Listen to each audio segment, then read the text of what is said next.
We back in here. We back.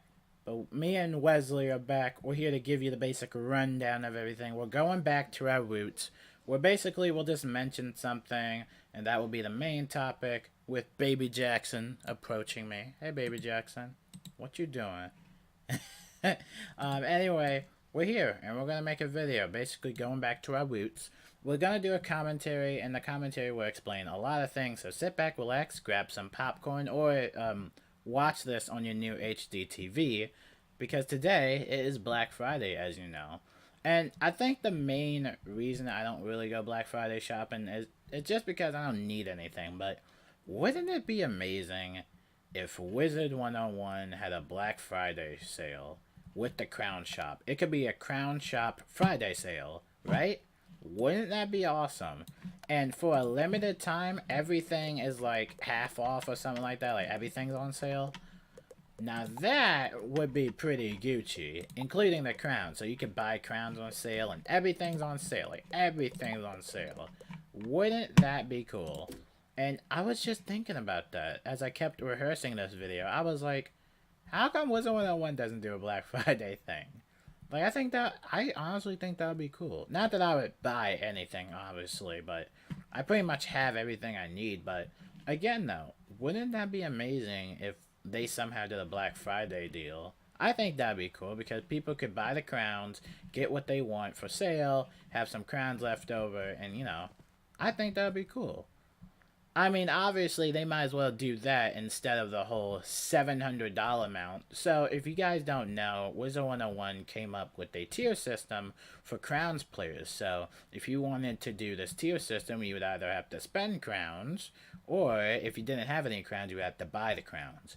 And if you wanted to get to the last tier system, which is tier 15, if you wanted to get to tier 15, you would have to spend $700 or more, basically $700 being the minimum amount. And once you spend $700, you get a mount. And the mount was the fastest mount. It's a scooter mount. It's a 55% speed boost. And I think one person, a lot of people said that they saw somebody in like the comments or somebody had it. So I kind of knew that somebody was going to get it. But you do have to take in consideration of the credibility of where that person got the crowns. And obviously, hopefully they didn't steal the crowns or they didn't cheat the system or whatever.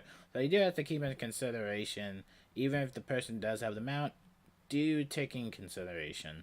But anyway, somebody has the mount, and the whole tier system gained a lot of backlash. A lot of people were not too happy about the whole crown reward system, so a lot of people on Twitter, and a lot of people still hold a grudge against it, so kind of a bad part on Wizard101. Hopefully, at least they can think about it again, and hopefully plan it a little bit better, because at first, I was excited. I was like, whoa, we get stuff for spending crowns.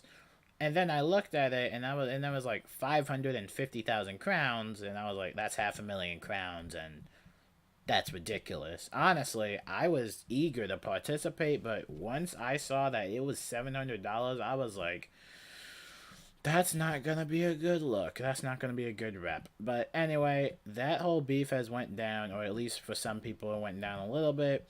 Another thing that has been happening with Wizard 101, though, is something very good, and it's these hotfix updates. They recently had these hotfix updates, and a lot of people were hoping that the Storm Titan would get nerfed, which it didn't. Which I'm actually surprised it didn't, because usually when they have hard bosses like the Storm Titan, they will usually just nerf him in like 1 day or 2 days. But surprisingly, he still hasn't gotten nerfed, and he still is difficult for some players. Now, a lot of people have this stereotype that you need a death wizard in order to do it, which you don't. You don't need a death wizard to bad juju. And I do want to say this, even if you did have a death wizard that uses bad juju, what if you have a death wizard that doesn't even know what bad juju is? Or what if you have a death wizard that isn't that good at juju spamming, and what if they get killed in the process? So you do have to take into consideration that it doesn't require juju. You can still do it, you just need defenses. And a lot of people think that, oh, when he swings his trident, we all die. I can actually survive it, believe it or not. A lot of people think I can't survive. Be like, no, we're all gonna die. Be like, I can survive it. All right. Look at these stats. Look at these stats. Look at, okay, these are bad stats. Okay, okay, wait, let me go back to, okay, all right, here we go. Okay, here we go. Look at these stats. 81 resistance plus 55, and I have some critical block as well. So I can actually survive the Titan swing, and I'll have like 1,000 health left, and that's with no defense aura. If I have a defense aura, it will only do like 2,000 damage. So if it only does like 2,000 damage, I'm fine, but everybody else will die, and I'll heal them and all that stuff, but, you know, like I said, you don't need a Death Wizard. You can try it out, alright? Don't just leave the team up if you're expecting the team up. Like, don't join a team up if you're expecting a Death Wizard. Like, if you see no Death Wizards in there, don't join. And if you want a Death Wizard, just go to the area, just like Darkmoor back in the day, and look for a Death Wizard.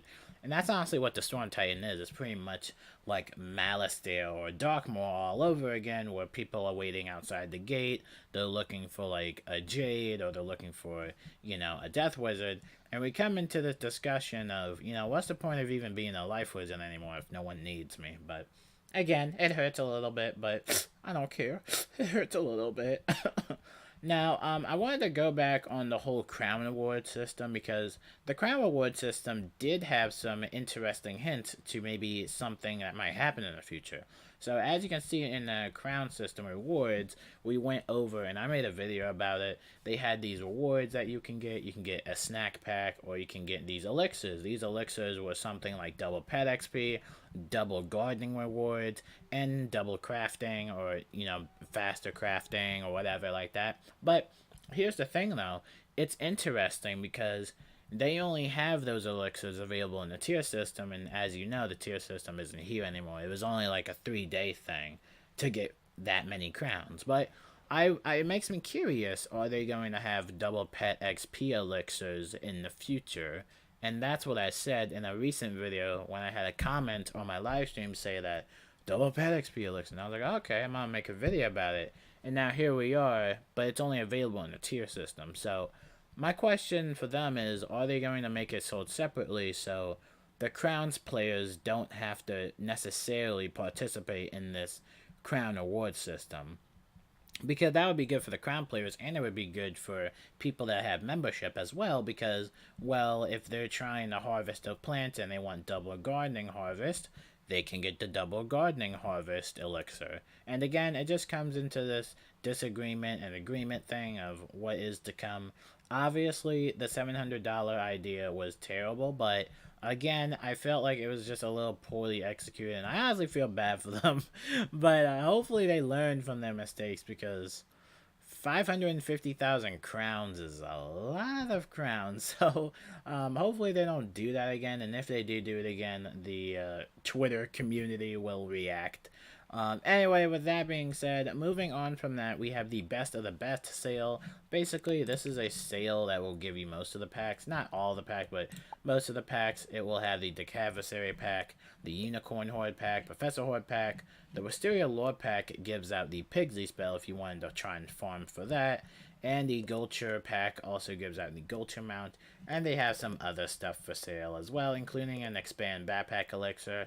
Some of this stuff I personally don't need, but it is there if you need it, and it does end on Monday. Now, if you're wanting the Jade Robe set, they don't have that set available as a sale. You can't get the Keeper Lore pack. So the Keeper Lore pack is basically the pack that has all the Jade stuff. So sadly, you can't get that. It's not on sale, but maybe it will be on sale in an upcoming Pack-a-Palooza. I don't know, but it wouldn't make sense for them to have all the packs on sale, obviously, because then that's pretty much a Pack-a-Palooza.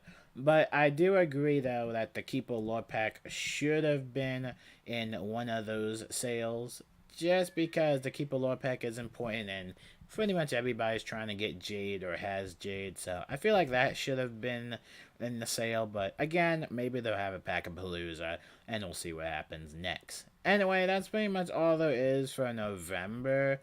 And yeah, that's pretty much it. I hope you guys learned something from this. And I hope you guys have a wonderful day. But before I go, I wanted to say something. I'm making a gear comparison video, and honestly, let's say I have the new Paradox hat, which is basically the new level 130 hat that you can farm for. You don't have to farm the Storm Titan for the hat. And let's say I wanted to compare it to the crafted gear. Well, the crafted gear, which is the new one, they're the same stats. So I'll be making a video about that, but literally they're the same thing. But I'll make a video on that. And yeah, until then, hope you guys have a wonderful day. Peace out, and happy Black Friday, my mans. Happy Black Friday.